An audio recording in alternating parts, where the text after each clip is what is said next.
Iran has just carried out the most devastating attack on Israel to date, this time striking Haifa.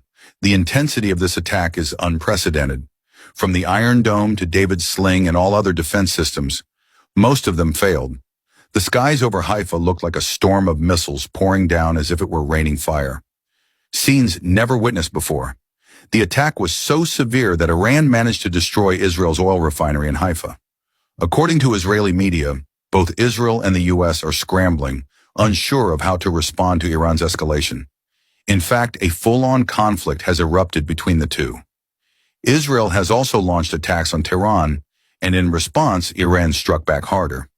Reports suggest that Israeli forces are targeting high-profile figures in Yemen and Iran. Assassination attempts are underway, possibly even targeting ayatollahs or top military officials. It's believed that most key Iranian figures, except the president and ayatollah, have already been neutralized or replaced. This follows the same pattern Israel used against Hassan Nasrallah and his allies. That's why Iran responded with this ferocious strike, directly targeting Israel's main fuel station. Simultaneously, Israel attacked Iran's oil refineries and fuel depots. But Iran's attack on Haifa has caused the most destruction yet. Iran used drones and hypersonic missiles in this assault. As a result, multiple Israeli cities are under a state of emergency.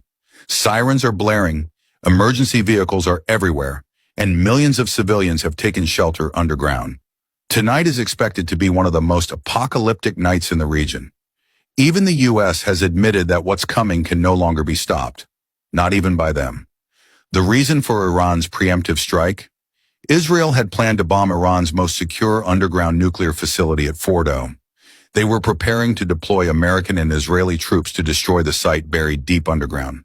But Iran caught wind of the plan and struck first. Now reports say attempts have been made on two high-ranking figures in Iran and Yemen, potentially even ayatollahs. If true, this reflects a serious escalation.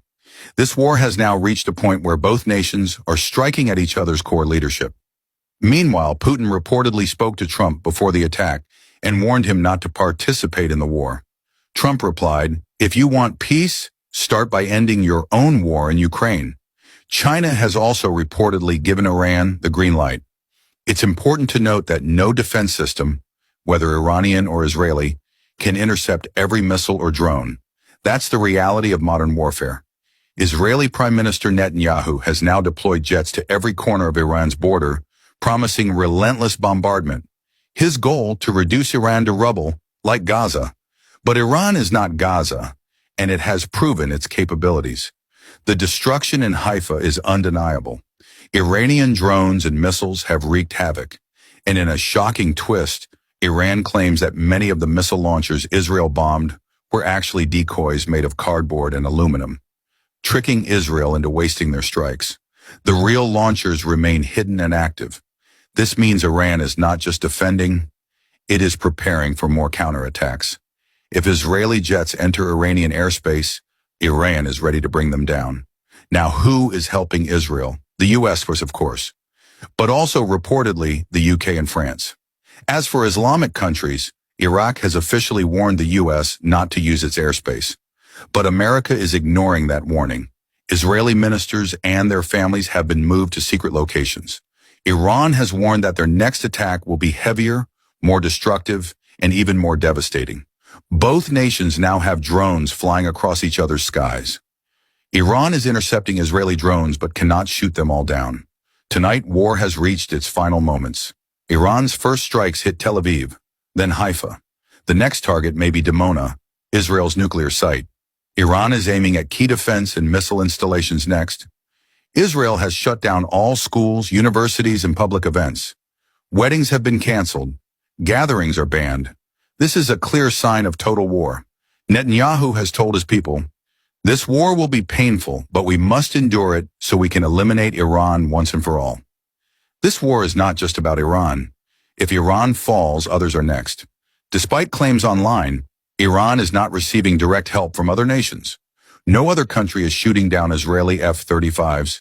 The only real support may be from Russia and China, but Iran is fighting this war largely on its own.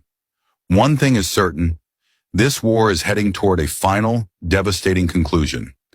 Either Israel or Iran is going to face total destruction. Iran is now fighting with full force, knowing that if it doesn't, the consequences will be catastrophic not just for itself, but for others too.